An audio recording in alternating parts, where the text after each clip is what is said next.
సాయి శివాని భక్తి పాటలు. సాయి శివాని భక్తి పాటలు. Please like, share, comment, subscribe to my channel. Om Shri మహాగణాధిపతయే నమః. ఓం శ్రీ గురుభ్యో నమః. జై గురుదత్త. శ్రీపాదరాజం శరణం ప్రపద్యే. దిగంబర దిగంబర శ్రీపాదవల్లభ దిగంబర. శ్రీపాద శ్రీవల్లభ సంపూర్ణ చరితామృతంలో ఈరోజు 40వ అధ్యాయం. భాస్కర శాస్త్రితో సమాగమం. శంకరభట్టు, ధర్మగుప్తుల వింత అనుభూతుల గురించి తెలుసుకుందాం. మేము అనేక ప్రయాణ సాధనముల మూలంగా ప్రయాణం చేయుచున్నాము. ఒక్కొక్క పర్యాయం పాదచారుడుగాను, మరి ఒక పర్యాయం రెండెడ్ల బండి మీదను, ఇంకొక పర్యాయం గుర్రపు బండ్ల మీదను ప్రయాణం సాగిస్తూ ఉన్నాము. ఇట్లా కొన్ని దినాలు ప్రయాణం చేసిన మీదట త్రిపురాంతకమని పిలువబడు మహాక్షేత్రానికి వచ్చాము. త్రిపురాంతకేశ్వరుని దర్శించాము.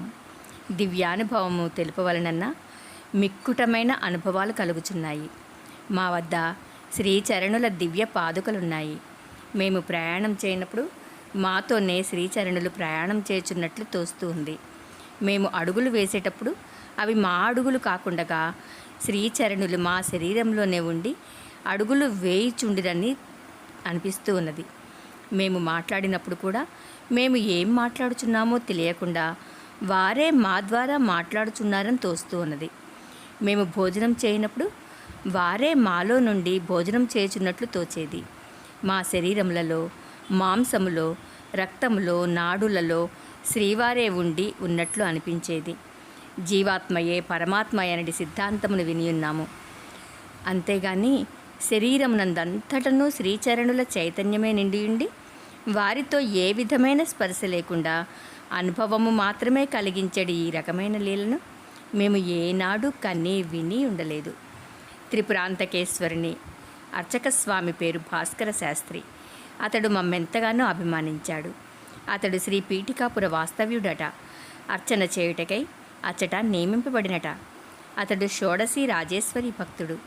శ్రీ పీఠికాపుర నివాసిని కుక్కుటేశ్వర మహాప్రభువుల దేవేరి శ్రీ రాజరాజేశ్వరీదేవి స్వప్నంలోనే అతనికి మంత్రదీక్ష ఇచ్చిందంట. అతడు తన అతిథిగా ఉండమని మమ్మలను ఇద్దరిని కోరాడు. మా వద్ద శ్రీపాదుల వారి పాదుకలు ఉన్నవనడి విషయం అతడు గ్రహించాడు. ఆ పాదుకలను మేము అతని పూజా మందిరాన ఉంచాము. ఆ పాదుకల నుండి దివ్యమైన కంఠస్వరంతో ఈ మాటలు వెలువడ్డాయి. నాయనలారా, మీరెంతో ధన్యులు. శ్రీ పాదుకలకు భాస్కర శాస్త్రి పూజలను చేయవలను. ఆ పాదుకలు ప్రస్తుతము తామ్ర రూపమున ఉన్నాయి. భాస్కర శాస్త్రి మంత్రోపాసన బలము వలన అవి కొన్ని సంవత్సరములకు స్వర్ణ పాదుకలుగా మార్పు చెందుతాయి. హిరణ్యలోకమునందలి మహాపురుషులు కొందరు వాటిని హిరణ్యలోకమునకు తీసుకుని పోయి అర్చనాధికాలు చేస్తారు. ఆ తరువాత వాటిని కారణలోకమునకు తీసుకుని వెళ్ళెదరు. ఆ తదుపరి ఆ మహాకారణలోకమునందున్న నా వద్దకు తీసుకుని రాబడతాయి. నా పాదుకలను నేనే స్వయంగా ధరించెదను. ధరించిన స్వర్ణ పాదుకలతో నేను కారణలోకమునకు వచ్చి అందరి దివ్యాత్మలను ఆశీర్వదించెదను. ఆ తదుపరి హిరణ్యలోకమునకు వచ్చి అందరి మహాపురుషులను ఆశీర్వదిస్తాను. అప్పుడు నా పాదుకలకు తేజోమయ సిద్ధి కలుగుతుంది. ఆ తరువాత ఆ పాదుకలను 18,000 మంది మహాసిద్ధ పురుషులు స్వర్ణ విమానమునందు తీసుకుని పోయి నా జన్మస్థానమున సమంత్రకముగా దివ్య నీరాజనములతో భూమికి 360 నిలువుల లోతున ప్రతిష్ఠిస్తారు. అచ్చట స్వర్ణమయ దేహకాంతిని కలిగిన దివ్య నాగులు నిత్యము అర్చించెదరు. యోగిని గణములు 64,000 మంది నన్ను అర్చించెదరు. ఆ పాదుకలను స్వర్ణమయమైన సింహాసనముపై నుంచెదరు. ప్రతి నిత్యము యోగిని గణములు ఋషి సంఘములచే పరివేష్టింపబడి నేను అచ్చటిని దర్బారు చేసేదను.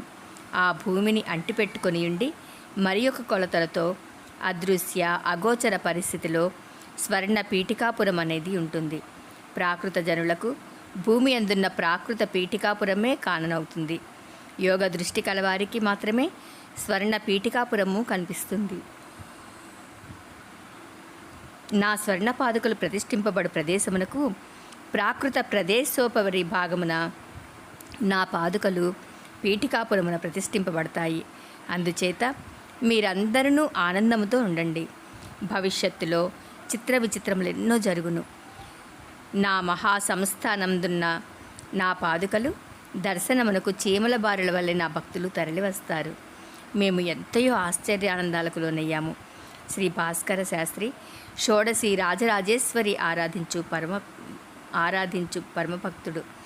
నేను శ్రీ రాజరాజేశ్వరి దేవి వైభవంను గురించి వివరింపుడని వారిని కోరాను. వారు ఇట్లా అన్నారు: నాయనలారా, రాజరాజేశ్వరి చైతన్యము ఆలోచించే మన మనస్సునకు ఇచ్చకు పైన ఉన్న విశాలమైన సీమలో ఆసీనురాలై ఉంటుంది. ఆమె చేయు శుద్ధి కార్యక్రమం ఏమనగా, మనము ఆలోచించే మనస్సు సాధారణంగా మేధాశక్తిగా మారిపోతుంది. ఆ విధంగా వివేకముగా మారుటకు ఆ మహాతల్లి మనకు సహకరిస్తుంది. మనకున్న ఇచ్ఛ సంకుచిత పరిధులను విడనాడి చక్కటి విస్మృతి కలుగునట్లు ఆమె అనుగ్రహిస్తుంది. సాధారణంగా శక్తి వివేకము ఒకచోట కలిసి ఉండవు. రాజరాజేశ్వరి దేవి అనుగ్రహం కలిగిన ఎడల శక్తి వివేకము మనలో కలిసి ఉంటాయి. దివ్య చైతన్యముతో అనేక అనంతములుంటాయి. వాటికి మన మనస్సు తెరుచుకున్నట్లు ఆమె చేస్తుంది. విశ్వములో విశాల భావంలో వృద్ధి పొందుటకు ఆమె మనకు సహకరిస్తుంది. అత్యద్భుతమైన దివ్య జ్ఞానమును కలగవలనన్న శాశ్వతమైన దివ్య మాతృశక్తులు మనలోనూ విశ్వములోనూ ఆవిర్భవించవలనన్న స్థిర ప్రశాంతిలో మహత్తర కార్యములను సాధింపవలనన్న ఆమె అనుగ్రహము అత్యంత ఆవశ్యకము. రాజరాజేశ్వరి దేవి అనంతమైన వివేకమునకు ప్రతీక. ఆమె తెలుసుకొనవలనని సంకల్పించిన ఆమెకు తెలియనిది ఏదీ ఉండదు.